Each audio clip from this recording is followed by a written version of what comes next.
Hello and welcome all of you. So let's start with our daily analysis of the Hindu newspaper dated 30th of March. So on the first page, the first news which we're going to discuss is about Karnataka elections.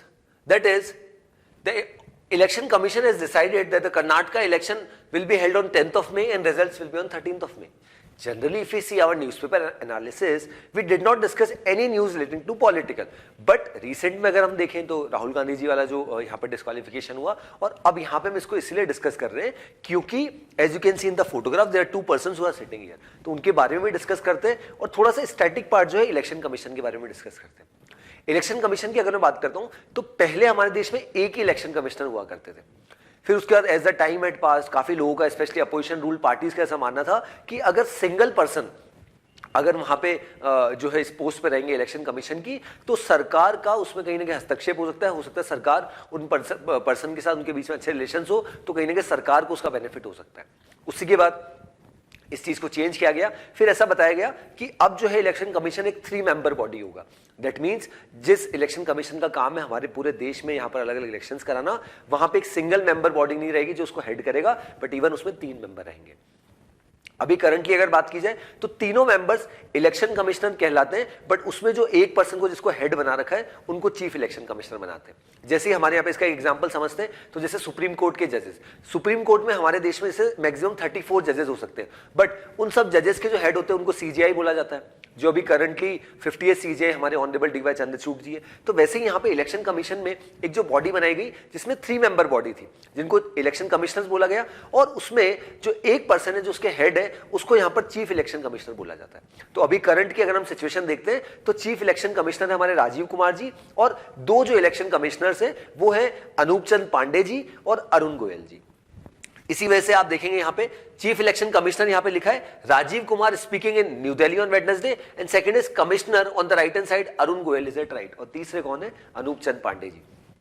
I hope इससे clarity आई होगी। Then उसी के बाद क्या हुआ, एक चीज और समझे कि यहाँ पे जो इलेक्शन कमिश्नर्स होते हैं उनका भी अपॉइंटमेंट कैसे होता है। उनका अपॉइंटमेंट होता है जो हमारे ऑनरेबल प्राइम मिनिस्टर होते हैं वो नॉमिनेट करते हैं, वो नाम रेकमेंड करते हैं प्रेसिडेंट को, और अल्टीमेटली ऑनरेबल प्रेसिडेंट जो है वो फाइनली उनको यहाँ पर पोस्ट पे यहाँ पर कहीं ना कहीं बुलाते हैं या उनको पोस्ट देते हैं। अब यहाँ पे भी रिसेंटली अगर आप थोड़ा सा न्यूज़पेपर फॉलो कर रहे हैं, थोड़ा सा न्यूज़पेपर एनालिसिस भी देख रहे हैं हमारे वाला, तो उसमें आपने हमने एक चीज डिस्कस करी थी, दैट वाज कि बेसिकली अब यहाँ पे रिसेंटली सुप्रीम कोर्ट की एक टिप्पणी आई है और सुप्रीम कोर्ट ने उसमें ये बोला है कि अब यहाँ पे जो प्रोसेस अभी यथावत चलता रहा, that is honourable prime minister honourable president को यहाँ पर नाम रेकमेंड करते थे, उसके बेसिस पे ही होता था। अब यहाँ पे क्या होगा कि एक 3 मेंबर बॉडी इसमें भी बनाई गई है regarding appointment of election commissioner. उसमें कौन कौन होंगे, उसमें हमारे ऑनरेबल प्राइम मिनिस्टर होंगे, सेकंड उसमें होंगे जो चीफ जस्टिस ऑफ इंडिया है वो उसमें रहेंगे, और थर्ड लीडर ऑफ अपोजिशन जो भी होंगे लोकसभा के उनको उसमें रखा जाएगा। दैट मींस या फिर लीडर ऑफ अपोजिशन की पोस्ट अगर वेकेंट है, मतलब लीडर ऑफ अपोजिशन की पोस्ट आपको लोकसभा में तभी मिल सकती है जब आपके पास एटलीस्ट 55 सीट्स हो। That means 543 overall number of Lok Sabha seats होती, तो उसका 10% अगर हम देखें 54.3 और उसको अगर हम करें तो 55 मेंबर्स अगर आपके हैं बट कांग्रेस पार्टी के नहीं है, तो जो भी वहां पे अपोजिशन में सिंगल लार्जेस्ट पार्टी होगी लोकसभा में अपोजिशन में, उस मेंबर को वहां पे जो है लोकसभा मेंबर ऑफ पार्लियामेंट को इस कमेटी में रखा जाएगा। So I hope now we have got the clarity कि 3 मेंबर बॉडी होगी जो अपॉइंट करेगी, जिसमें honourable prime minister, honourable chief justice of India और फाइनली जो हमारे लीडर ऑफ अपोजिशन होंगे लोकसभा के, उनको इसमें कमेटी में रखा जाएगा। सो this was about this news, that is Karnataka election on 10th of May, results on May 13। हालांकि ये स्टेट रिलेटेड न्यूज है और पॉलिटिक्स वाली ये हमारे काम की नहीं है, बट इससे हमने ये स्टैटिक न्यूज थोड़ी सी कवर कर ली। देन एक बहुत अच्छी हमारे लिए बात है, that is cheetah boom. So यहां पे क्या हुआ इसको डिस्कस करते हैं। The Siaya, one of the cheetahs translocated last September from Namibia. हमने पहले भी डिस्कस किया है कि नामीबिया से पिछले साल सितंबर अक्टूबर के महीने में हमारे यहाँ पे भारत देश में 8 चीताओं को लाया गया था और कूनो नेशनल पार्क जो है मध्य प्रदेश में वहां रखा गया। अभी रिसेंटली साउथ अफ्रीका से 12 और चीता को यहाँ पर लाया गया और अल्टीमेटली हमारा फोकस जो है लगभग 50 चीता का हमने कॉन्ट्रैक्ट किया अलग अलग देशों से, और वो भारत में आने, क्योंकि ये जो चीता की प्रजाति ऑलरेडी हमारे देश में 1952 में एक्सटेंट हो गई थी, मतलब हमारे देश में चीता नहीं थे। अब फाइनली उसको वापस से रिलोकेट किया जा रहा है, कोशिश की जा रही है कि वापस से उनको यहाँ पर लाया जाए। बट रिसेंटली एक घटना भी हुई थी जिसमें एक जो चीता है उनकी यहाँ पर डेथ भी हो गई थी। तो यहाँ पे अभी क्या हुआ है, Siaya, one of the cheetahs translocated last September from Namibia to Kuno national park Madhya Pradesh, gave birth to 4 cubs. ठीक है, they were spotted by officials on Wednesday. और इसकी हमने जानकारी देखी थी कि हमारे ऑनरेबल प्राइम मिनिस्टर, ऑनरेबल बाकी जो बड़े बड़े मिनिस्टर्स हैं, इवन मध्य प्रदेश गवर्नमेंट के जो मिनिस्टर, सीएम जो है, उन सब ने कॉन्ग्रेचुलेट किया था सभी देशवासियों को कि यहाँ पर जो अभी चीता यहाँ पर लाए गए, इसमें एक का नाम सियाया है, उसने 4 यहाँ पर बच्चों को यहाँ पर जन्म दिया है। सो ये एक बहुत अच्छी बात है कि हमारे, क्योंकि एक दूसरे एनवायरनमेंट से, दूसरे देश से यहाँ पे लेके आना, नामीबिया, साउथ अफ्रीका, वहाँ से भारत में लाना और यहाँ पे वो अच्छे से मतलब फल फूल जाए, यहाँ रह ले, तो वो एक अपने आप में जो मध्य प्रदेश गवर्नमेंट के लिए, इंडियन गवर्नमेंट के लिए बहुत बड़ा टास्क था। और उसको सभी अथॉरिटीज, स्टेट फॉरेस्ट डिपार्टमेंट की बात की जाए मध्य प्रदेश की, या फिर यूनियन गवर्नमेंट की बात की जाए, यूनियन इसकी फॉरेस्ट मिनिस्ट्री की बात की जाए, एनवायरमेंट मिनिस्ट्री की बात की जाए, तो उन सबका एक बहुत बढ़िया सहयोग रहा है। और वहाँ जो लोग रह रहे हैं उनका यहाँ पर बहुत बढ़िया सहयोग रहा है, उसी वजह से यहाँ पर पॉसिबल हो पाया। चलिए आगे बढ़ेंगे अब।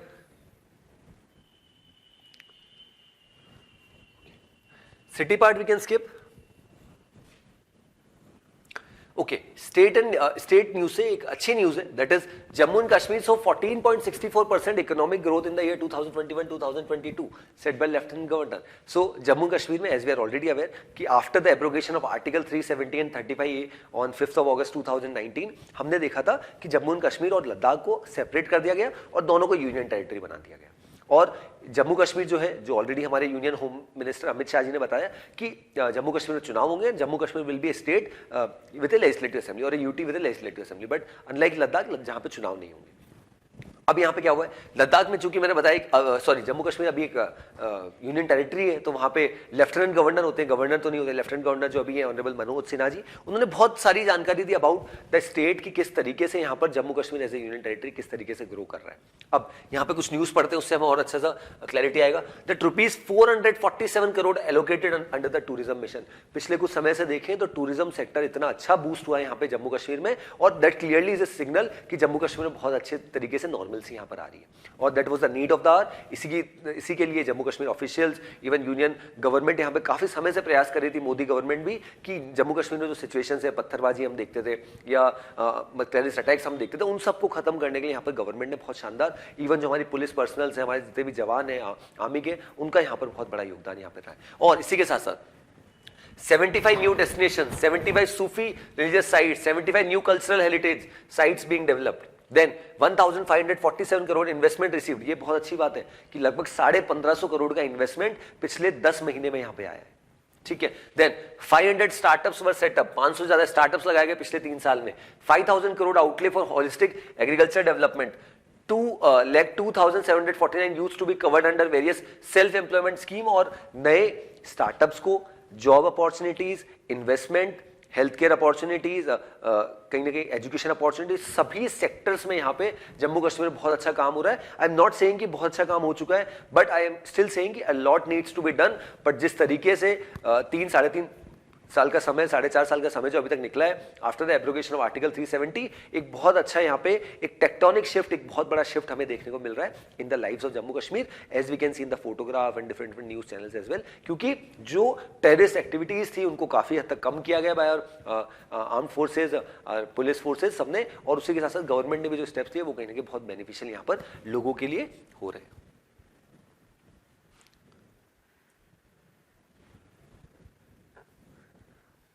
चलिए आगे बढ़ते हैं।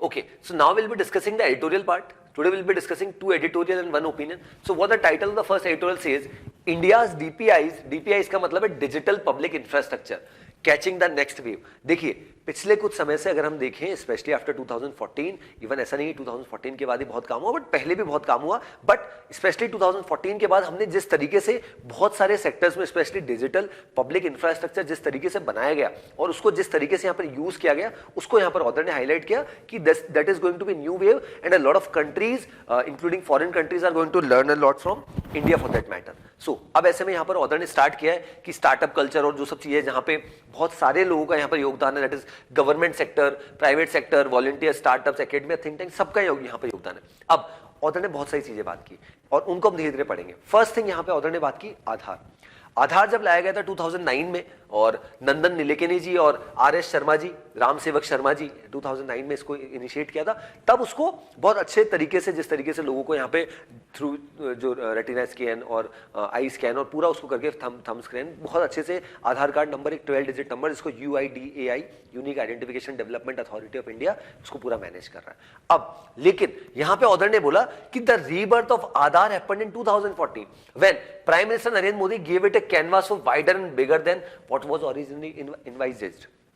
दैट मीन्स जो फोकस था आधार का, आज आप देखिए कोई भी गवर्नमेंट आप फॉर्म भर रहे हैं, प्राइवेट फॉर्म भर रहे हैं, कहां भी जा रहे हैं, आप एक आधार जो आपका 12 डिजिट नंबर है अगर वो दे देंगे तो आपके डॉक्यूमेंटेशन में वो एक बहुत बड़ा यहाँ पर रोल प्ले करेगा। और मोस्टली जितने भी डॉक्यूमेंट्स आजकल आप देखते हैं, आप KYC की बात करें, हर सेक्टर में, इंश्योरेंस सेक्टर की बात करें, आप ऑनलाइन पेमेंट्स की बात करें, हर जगह आधार बहुत यहाँ इंपॉर्टेंट रोल प्ले कर रहा है। तो आधार को लाना 2009 में नंदन नीलेकनी जी और राम सेवक शर्मा जी का एक बहुत बड़ा योगदान था। बट अब पिछले कुछ समय से जिस तरीके से सरकार ने उसका यूटिलाइजेशन किया है आधार का, वो अपने आप में एक दर्शाता है कि किस तरीके से ये आधार 12 डिजिट नंबर एक बहुत बड़ा रिवोल्यूशन यहाँ पे लेके आ रहा है।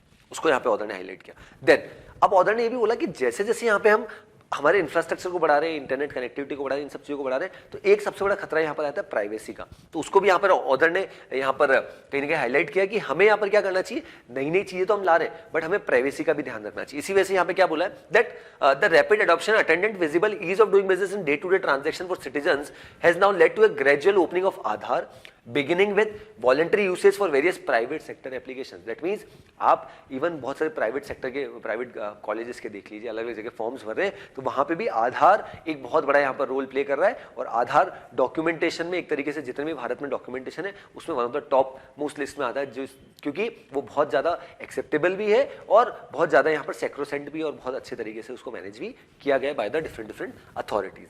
अब यहाँ पे ऑथर ने इसी के साथ साथ बात की है GST की और किस तरीके से यहाँ पर अकाउंट एग्रीगेटर की बात की। देखिए GST we are already aware, जिस तरीके से GST इनडायरेक्ट टैक्स है और जिस तरीके से GST का मंथली टैक्स कलेक्शन बहुत अच्छा हमारे देश में, लगभग on an average 1.5 lakh crore का हम हर महीने यहाँ पर कहीं ना कहीं GST टैक्स कलेक्शन कर रहे हैं। उसी वजह से हमारी इकोनॉमी आज भी इतनी रॉबस्ट और इतनी स्ट्रॉन्ग है।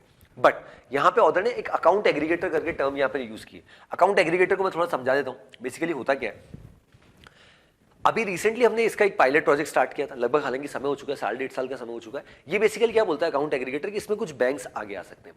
इसमें क्या होगा, जनरली आप कहीं पे जाते हैं, आप बैंक में सपोज लोन लेने जाते हैं, तो आप क्या बताते हैं, पिछले 3 साल के ITR रिटर्न बताते हैं, राइट। बट अब अकाउंट एग्रीगेटर के तहत क्या होगा, आपने जितना भी कोई इंश्योरेंस ले रखा है, कोई इन्वेस्टमेंट है, आपकी कोई प्रॉपर्टी है, सारी की सारी डिटेल्स आपकी उसके अंदर आ जाएगी। जस्ट लाइक जो आपका Ayushman Bharat digital health ID card होता है, जो 14 डिजिट का होता है, जिसमें आपका पूरा ब्यौरा होता है कि आपकी हेल्थ से रिलेटेड क्या स्थिति रही है, कब आपको क्या बीमारी थी, कब आपने क्या मेडिकेशन लिया, कौन से डॉक्टर ने आपको ट्रीट किया, तो वो पूरा उसमें आ जाता है। इन द सेम वे यहाँ पे जो अकाउंट एग्रीगेटर है वो भी आपका लोन लेने में ईज करने के लिए यहाँ पे that is going to play a important role. इस वजह से इसको लाया गया।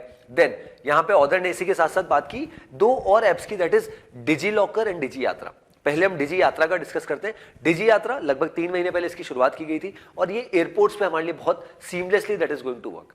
डिजी यात्रा के तहत होगा क्या कि आप डिजी यात्रा ऐप आपके फोन में इंस्टॉल कर सकते हैं, फिर आप क्या कर सकते हैं, धीरे धीरे अपने सारे डिटेल्स जो उसमें डाल सकते हैं। क्योंकि आज कोविड के बाद एक सबसे बड़ी समस्या हमने देखी कि एक तो एयरपोर्ट्स पे आप जाते हैं तो एक तो आप अलग अलग चीजों को टच नहीं करना चाहते बिकॉज कोविड वगैरह बहुत फैल रहा था, और ऐसे में सेकंड चीज है कि बहुत आजकल जिस तरीके से हमारे देश में 2014 के बाद 2014 के पहले 74 एयरपोर्ट्स हुआ करते थे, आज हमारे देश में 148 एयरपोर्ट्स हैं। तो इतने एयरपोर्ट्स बने तो कहीं ना कहीं एयरपोर्ट जब एक टाइम पे लग्जरी हुआ करता था, आज एयरपोर्ट्स ऐसा है कि लोग बहुत आसानी से ट्रैवल कर रहे हैं। हर वर्ग के आपको लोग मिलेंगे जो थ्रू एयरपोर्ट्स थ्रू एयरप्लेन से यहाँ पे ट्रैवल कर रहे हैं। तो ऐसे में यहाँ पर डिजी लॉकर एक ऐसी फैसिलिटी है, सॉरी डिजी यात्रा एक ऐसी फैसिलिटी है कि आप क्या करिए, आप ऑलरेडी जब आप टिकट बुक कर रहे हैं एयरलाइन का, और हालांकि कुछ पर्टिकुलर एयरलाइंस में ही इनिशिएट हुआ है और कुछ पर्टिकुलर एयरपोर्ट जैसे दिल्ली हो गया, वाराणसी हो गया, बेंगलोर एयरपोर्ट, इसी में स्टार्ट हुआ, धीरे धीरे सब जगह ये कंपलसरी हो जाएगा और सब जगह होगा। बट इसके तहत होगा क्या, जब आपको क्या होता है, जब आप यहाँ पे जाते हैं एयरपोर्ट्स पे तो आपको बोर्डिंग पास और आपके डॉक्यूमेंट्स सब दिखाने होते हैं। बट अगर आपने डिजी यात्रा पे ऑलरेडी आपका पूरा लॉगिन कर रखा है, क्रेडेंशियल्स डाल रखे हैं, और जब आप टिकट बुक कर रहे हैं तब आपने पूरा कर दिया, तो जब आप वहां जाएंगे, जब आपका पूरा स्कैन पूरा आपके सिक्योरिटी चेक होगा, तब गेट पे जब आप जाएंगे तब आप केवल जो आपका टिकट है उसका QR कोड अगर स्कैन कर देंगे और आपने ऑलरेडी जो डिजी यात्रा की पूरी डिटेल्स डाल रखी है, आपने लॉगिन कर रखा है उस पर, तो बस आपकी बॉडी स्कैन, जिस तरीके से हमारे आधार में हमारे थंबप्रिंट हो गए, कह सकते रेटिना हो गई, सबका यहाँ पर कहीं ना कहीं जो डेटा है वो कलेक्ट किया जाता है, वैसे ही इन द सेम वे डिजी यात्रा भी यही करता है, आपका पूरा फेशियल रिकॉग्निशन कर लेता है। उसके तहत यहाँ पे क्या होता है, बहुत इजीली आपका वो गेट है ओपन हो जाता है और आपको टाइम भी बचता है। और कोविड के बाद स्पेशली हमने देखा है जो सिचुएशन देखी और जिस तरीके से भीड़ यहाँ पर बढ़ रही है, तो उसको भी यहाँ पे केटर किया जाएगा। तो ये अपने आप में एक बहुत बड़ा रिवोल्यूशन है और आने वाले समय में बहुत सारे रिपोर्ट्स पे ये हो जाएगा। Hyderabad is also in the process, then there certain Visakhapatnam, there other cities as well, जहाँ पे भी ये बहुत जल्द यहाँ पे लाया जाएगा। देन उसके बाद डिजी लॉकर, एक और बहुत बड़ा रिवोल्यूशन, जिसके तहत क्या होगा, आप आपके सारे डॉक्यूमेंट्स उसमें डाल सकते हैं और कहाँ पे भी आपको आपके डॉक्यूमेंट दिखाने हैं तो वो एक सिंगल ऐप के थ्रू आपके सारे डॉक्यूमेंट्स वहाँ पे रखें। हर जगह आपके लिए बहुत काम का है ये चीज। देन यूपीआई, एक सबसे बड़ा रिवोल्यूशन। अभी भी रिसेंटली हमने सिंगापुर के साथ शुरुआत करी है, जहाँ पे सिंगापुर के साथ 1000 सिंगापुरियन डॉलर्स के आप 24 आवर्स में ट्रांजेक्शन कर सकते हैं, राइट। तो वो भी अपने आप में एक बहुत बड़ा रिवोल्यूशन है कि आप घर बैठे बैठे आपको फर्क नहीं पड़ता कि सामने के वाले के पास कौन सा bank account, but you are able to pay through a QR code scan, right. तो ये सब रिवोल्यूशन यहाँ पे आए और ऑर्डर ने बहुत शानदार तरीके से बहुत सारे अलग अलग चेंजेस जो पिछले कुछ समय से आए उन सबको हाईलाइट किया और एक बहुत अच्छा एडिटोरियल यहाँ पर लिखा है जिसमें बहुत सारी क्लैरिटी हमें मिल रही है कि किस तरीके से इन सब चीजों ने हमारे देश में बहुत बड़ा रिवोल्यूशन यहाँ पर लेके आया, that is digital public infrastructure. और सबसे अच्छी बात है, इन सबको पूरा मैनेज यहाँ पे हमारी गवर्नमेंट की अलग अलग एजेंसीज, अगर मैं NPCI की बात करूं या अलग अलग मिनिस्ट्रीज जो है वो यहाँ पे पूरा इसको मैनेज कर रही है। देन सेकेंड एडिटोरियल,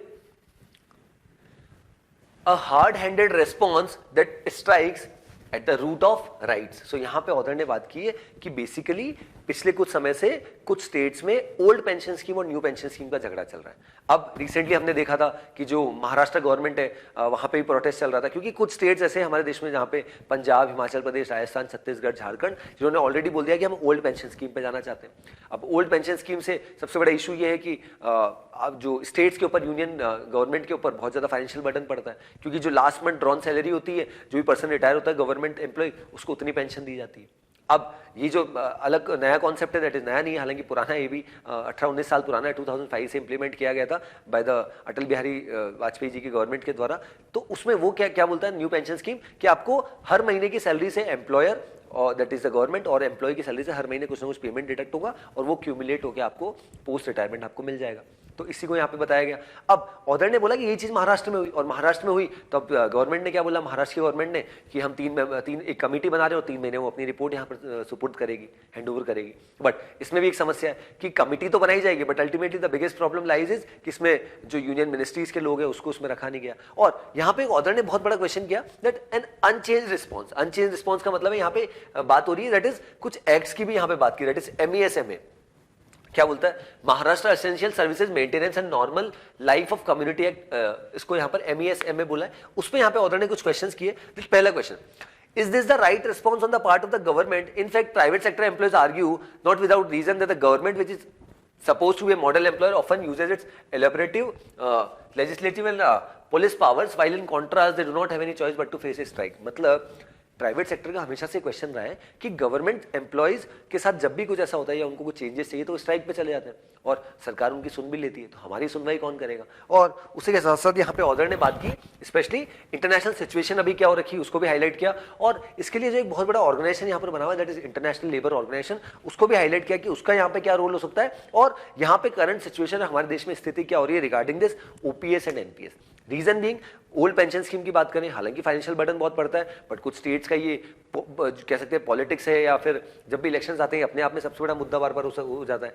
इसी वजह से यहाँ पे ऑथर ने हाईलाइट किया कि जो ESMA जो कानून है, ये कहीं ना कहीं एक तरीके से मोनोपोली क्रिएट करता है, एक तरीके से ये कहीं ना कहीं ये दर्शाता है कि सरकार अपने फायदे के लिए किस तरीके से काम करती है। तो उस ऐसे में हमें एक बैलेंस बनाने की आवश्यकता है कि किस तरीके से कौन सा कानून कब यहाँ पे लाया जाए और उसका किस तरीके से यहाँ पर यूज किया जाए। इसी वजह से यहाँ पे एंडिंग किस तरीके से की गई कि बातचीत के जरिए सोल्यूशन करिए, रादर देन कि आपने सोल्यूशन को और बढ़ा रहे हैं। जैसे India is a pluralistic democracy where protest hold an important place, बिल्कुल प्रोटेस्ट हो सकते हैं, पीसफुल प्रोटेस्ट हो सकते हैं, and their sanctity needs to be respected by the government, बिल्कुल सही बात है। Then social dialogue rather than authoritarian measures will promote amicable and long lasting solution.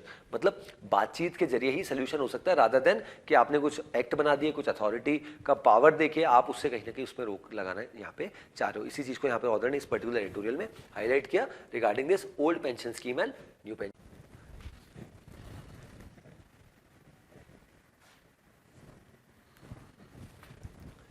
चलिए नेक्स्ट पे आ जाते हैं। नेक्स्ट हम फर्स्ट ओपिनियन पढ़ते हैं, और फर्स्ट ओपिनियन हमने ऑलरेडी डिस्कस किया है हमारे न्यूज़पेपर एनालिसिस में, that is human life above all, opposition of doctors to the right to health comes from baseless misgivings. So यहाँ पे ऑथर ने बात की है कि रिसेंटली राजस्थान में एक right to health bill pass हुआ। उस राइट टू हेल्थ बिल के अंतर्गत यहाँ पे क्या बोला जाता है कि जितने भी कोई भी पर्सन इस राजस्थान स्टेट गवर्नमेंट में कोई भी है इंडिविजुअल, और अगर वो बीमार है या उसको कुछ भी हो गया, कुछ एक्सीडेंट हो, कुछ भी कैजुअलिटी या कोई भी इश्यूज हो गया, तो अगर वो प्राइवेट हॉस्पिटल में भी जाते हैं, तो गवर्नमेंट में तो हालांकि उपचार फ्री रहता है, बट इवन प्राइवेट में भी जाते हैं तो वहां पे भी क्या किया जाएगा, पहले पैसा नहीं मांगा जाएगा, पहले इलाज किया जाएगा। तो उसके बाद जितना प्रोटेस्ट यहाँ पे चल रहा है, बहुत सारे डॉक्टर्स, पैरामेडिकल स्टाफ, बहुत जितने भी लोग हैं बहुत ज्यादा यहाँ पे प्रोटेस्ट कर रहे हैं, और ऐसे में यहाँ पर इसी चीज को हाईलाइट किया ऑथर ने कि एक ऐसी चीज जो एक बेनिफिट के लिए है, लोगों को लॉन्ग टर्म में बहुत सा बेनिफिट करेगी, बहुत अच्छी चीज यहाँ पे इनिशिएट की गई, बट करंट सिचुएशन, आज की स्थिति ऐसी हो रही है कि लोग बहुत ज्यादा यहाँ पर कंटिन्यूस बेसिस पे इसके लिए प्रोटेस्ट कर रहे हैं, और वो अपने आप में गलत है, ऐसा यहाँ पे ऑथर ने बोला है। इसी के साथ साथ ऑथर ने यहाँ पर एक और चीज को हाईलाइट किया कि ये जो अभी रिसेंटली लाया गया, इसको राजस्थान की गवर्नमेंट, इवन अपोजिशन, क्योंकि ये बिल यहाँ पे पास हो चुका है और इवन अपोजिशन पार्टी भी इसको सपोर्ट कर रही है, इवन राजस्थान के लोग भी काफी सपोर्ट कर रहे हैं, बट रिसेंटली जिस तरीके से यहाँ पर डॉक्टर्स का एक प्रोटेस्ट चल रहा है, नर्सेज का प्रोटेस्ट चल रहा है, वो क्लियरली एक सिग्नल है कि कुछ अच्छा अगर लाया जाए, उसको भी यहाँ पे राजस्थानी जो डॉक्टर्स है या उनके रिप्रेजेंटेटिव है, उनका मानना है कि गलत है, और सबसे पहले बातचीत के जरिए नहीं, सबसे पहले इस बिल को यहाँ पे विड्रॉ किया जाए, फिर बातचीत हो कि क्या होगा। और यहाँ पे नॉट ओनली कि केवल प्राइवेट हॉस्पिटल्स के डॉक्टर्स, बट इवन जो गवर्नमेंट हॉस्पिटल्स के जो डॉक्टर्स हैं, वो भी यहाँ पर सपोर्ट यहाँ पे प्रोवाइड कर रहे हैं, और वो भी यहाँ पे जो प्रोटेस्ट यहाँ पे किया जा रहा है डॉक्टर्स के द्वारा, उसमें यहाँ पर सपोर्ट कर रहे हैं। सो this was about this news की एक नया इनिशिएशन किया गया, राइट टू हेल्थ बिल, और राजस्थान पहला ऐसा स्टेट भारत देश में बना जिसने अपने देश में, अपने राज्य में राइट टू हेल्थ बिल यहाँ पे पास किया। चलिए नेक्स्ट हम बात करेंगे रशिया और बेलारूस के जो रिलेशन है उनके बारे में, और ये as you can see Alexander Lukashenko और जो रशिया के प्रेसिडेंट है मिस्टर पुतिन, उनके बारे में। सो बेसिकली यहाँ पे ऑथर ने बात की understanding the Russia Belarus nexus. So basically situation क्या है दोनों देश की, देखिए रशिया और बेलारूस की अगर बात करें तो जिस तरीके से यूक्रेन पहले यूएसएसआर का पार्ट होता था, रशिया का पार्ट होता था, बट 1991 का जिस तरीके से रशिया का यूएसएसआर का डिसइंटीग्रेशन हो गया और सब अलग अलग हो गए, और वैसे ही बेलारूस भी एक ऐसा देश है जो यूएसएसआर का पार्ट होता था। बट अभी रिसेंटली अगर आप देखें, जब से रशिया यूक्रेन वॉर हुआ है, तो दोनों के रिलेशंस हालांकि पिछले कुछ समय से 2020 से बहुत अच्छे, और अब तो और ज्यादा अच्छे हो गए। रीजन भी अब यहाँ पे लाइमलाइट में क्यों आया, रिसेंटली यहाँ पर क्या हुआ कि जो रशिया के प्रेसिडेंट है मिस्टर पुतिन, उन्होंने क्या अनाउंस किया that Russia is planning to station tactical nuclear weapons in Belarus. और इसका यहां पर रीजन क्या है सबसे बड़ा, क्योंकि रिसेंटली यूके गवर्नमेंट ने एक डिसीजन लिया to supply armour piercing rounds containing depleted uranium to Ukraine. मतलब यूके ने अनाउंसमेंट किया कि हम यूरेनियम जो है, न्यूक्लियर एनरिच्ड यूरेनियम, वो यहां पे यूक्रेन को देंगे, और उसके बाद यहां पे रशिया ने बोला कि हम भी बेलारूस को यहां पे प्रोवाइड करेंगे। अब ये कहानी क्या है, देखिए सिंपल कहानी अगर हम समझे तो रशिया और बेलारूस के रिलेशंस पिछले कुछ समय से बहुत बढ़िया हो। इवन आपने अगर थोड़ा सा पोलैंड और बेलारूस का बॉर्डर डिस्प्यूट पढ़ा है तो उसमें भी यही हुआ था कि जब काफी लोग पोलैंड के थ्रू बेलारूस बॉर्डर पे यहाँ पे थे, और पोलैंड के थ्रू यूरोपियन यूनियन मतलब यूके एंटर होना चाह रहे थे, तो बहुत प्रोटेस्ट यहाँ पे देखने को मिला, और उस समय भी रशिया अपने फाइटर जेट्स यहाँ पे लेके आया था, और उसने जो पोलैंड की टेरिटरी उसमें यहाँ पे मतलब जो एयर स्पेस उसका वायलेशन किया था। क्यों? क्योंकि वो सपोर्ट करता है किसको, बेलारूस को। और अभी भी जब से रशिया यूक्रेन वॉर चल रहा है, और जब से अलेक्जेंडर लुकाशेंको यहाँ पर जो है यहाँ के सुप्रीम लीडर बने, प्रेसिडेंट बने, तो उनका भी क्लियर कट मैसेज है कि वो बहुत सपोर्ट यहाँ पे कर रहे हैं जो रशियन प्रेसिडेंट है मिस्टर पुतिन को। ऐसा इसलिए भी है क्योंकि पिछले कुछ समय से जिस तरीके से, क्योंकि पिछली जो सरकारें थी, या इवन अगर हम थोड़ा इतिहास देखें 2014 में जब रशिया ने क्रीमिया एक रीजन है उसको एनेक्स किया था, तब यहाँ पे तब जो उसकी सरकार थी, दैट इज जो बेलारूस की सरकार थी, वो सपोर्ट नहीं करती रशिया को। बट आज की स्थिति ये है कि आज लीडर्स बदल चुके हैं, तो उनका स्टांस बदल चुका है, तो उनका अलग अलग मुद्दों पर जो उनकी राय है वो बदल चुकी है। तो जब से अलेक्जेंडर लुकाशेंको आए, वो क्लियरली उनका जिस तरीके से टेक रहा है रिगार्डिंग इट्स ओन पब्लिक और regarding overall situation in the country, वो बहुत क्लियर कट अगेंस्ट यूएस भी बहुत वोकल है, और अब यहाँ पे जो ये रशिया यूक्रेन वॉर चल रहा है उसमें क्लियरली यहाँ पर रशिया को सपोर्ट करें।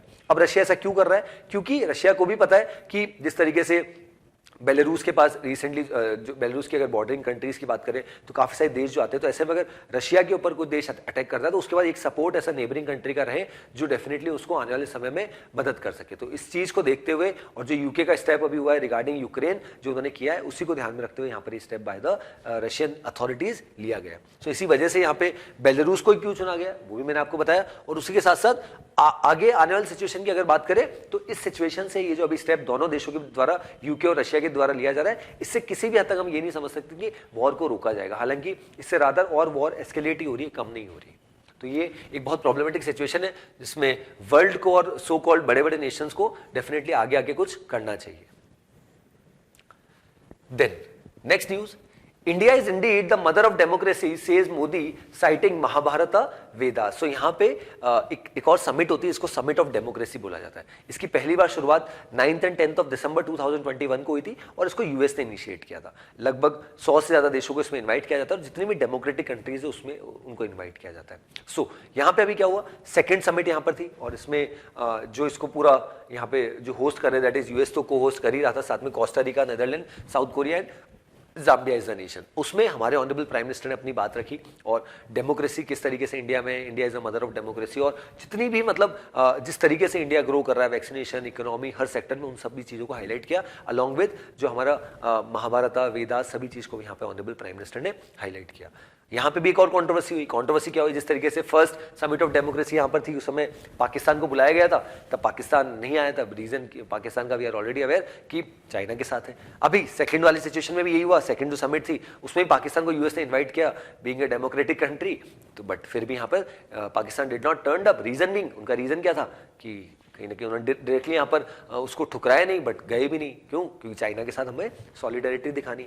लिखा भी है, Pakistan which was invited again decline to attend for the second time ostensibly due to the exclusion of China. So this was about this news, जहां पे बताया गया कि समिट फॉर डेमोक्रेसी अगर हम देखें तो सेकंड समिट थी और इसको कौन लीड करता है, यूएसए इसको लीड यहाँ पे करता है। इसमें हमारे ऑनरेबल प्राइम मिनिस्टर ने भी वीडियो कॉन्फ्रेंसिंग के थ्रू, मतलब ऑनलाइन ही पूरा ये मीटिंग हुआ, उसमें उन्होंने एड्रेस यहाँ पे किया।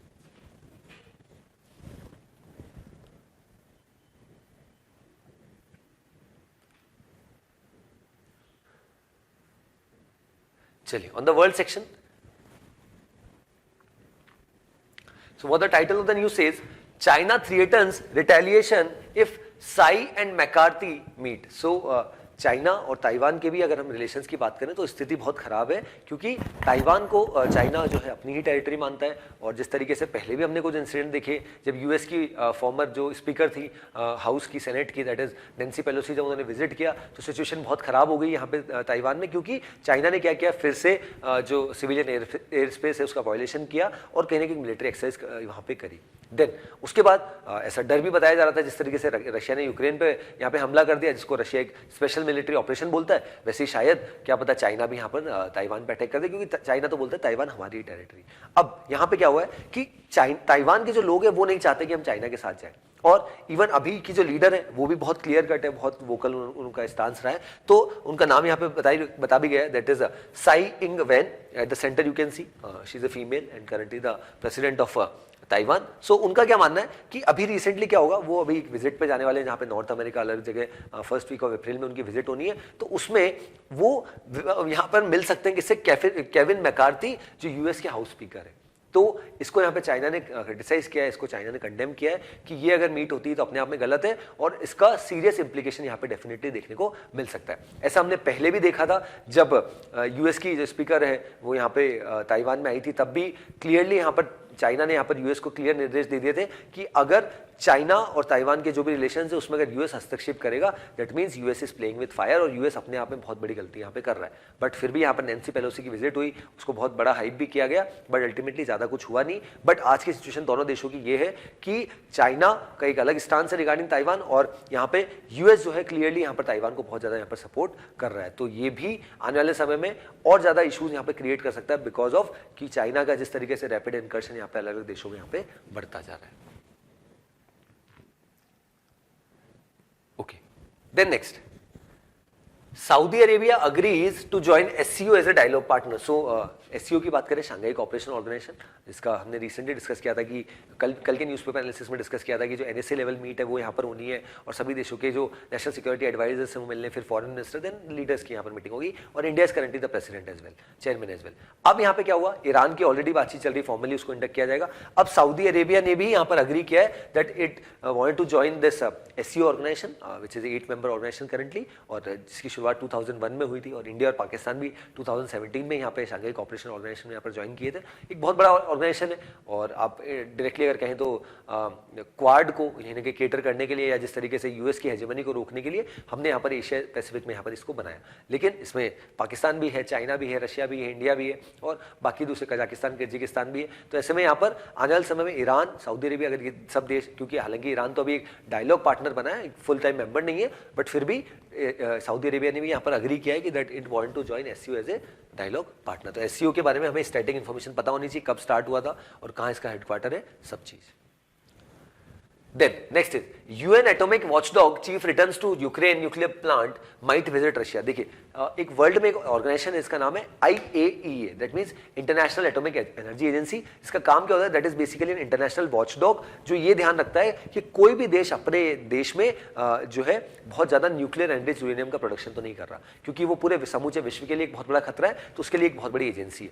अब यहाँ पे क्या हुआ है, इसके जो चीफ है रिसेंटली उन्होंने यूक्रेन विजिट किया, वहाँ की जो कुछ न्यूक्लियर प्लांट्स है उनको यहाँ पर देखा। अब ऐसा बताया जा रहा है कि शायद उनके द्वारा विजिट रशिया में भी की जा सकती है। अब उसके लिए यहाँ पर रशिया का क्या स्टांस रहता है, रशिया यहाँ पर क्या बोलता है, बट ऐसा इसीलिए बताया गया that UN atomic watchdog that means IAEA chief returns to Ukraine nuclear plant might visit Russia, क्योंकि उनके पास पूरी अथॉरिटी, पूरी पावर है कि वो दुनिया जहान के किसी भी देश में जा सकते हैं और वहां पे विजिट कर सकते हैं, वहां पे पूरी रिसर्च कर सकते हैं कि क्या कोई देश जो है अपने देश में न्यूक्लियर एनरिच्ड यूरेनियम तो नहीं बना रहा।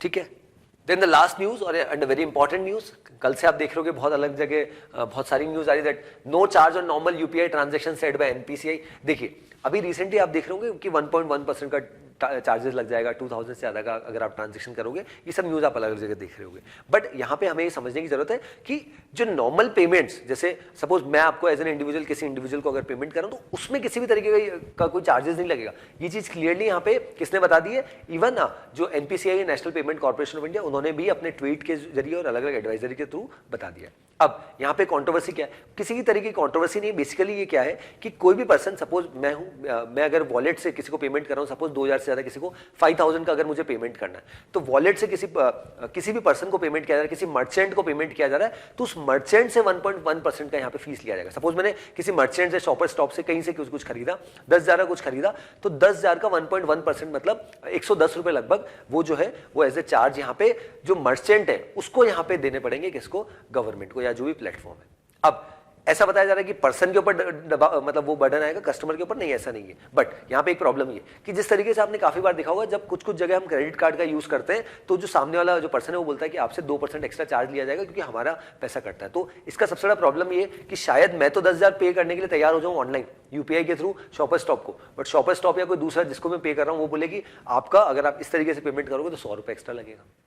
तो इस वजह से क्या पता इसका अल्टीमेट बर्डन वापस से कस्टमर्स के ऊपर ही आ जाए। तो नॉर्मल अगर मैं किसी को पैसा भेज रहा हूं उसमें किसी भी तरीके का चार्जेस नहीं, बट हाँ मर्चेंट के ऊपर ये जो है 1.1% का चार्जेस 1 अप्रैल से 2023 से एप्लीकेबल हो जाएगा। और इसी न्यूज को यहाँ पे बताया गया, इसी को बार बार क्लैरिफाई यहाँ पे किया जा रहा है by the NPCI that no change on normal UPI payment. Normal UPI payment जो होते हैं उसमें किसी भी तरीके का चेंजेस नहीं किया गया और आप जैसे सीमलेसली अभी तक करते थे हम लोग वैसे ही हम लोग करेंगे। So herein I conclude with today's session. I hope the session was insightful. If you like the video, do hit the like button. If you have any suggestion for us, please let us know in the comment section of this video. That's all from my side. Thanks for watching.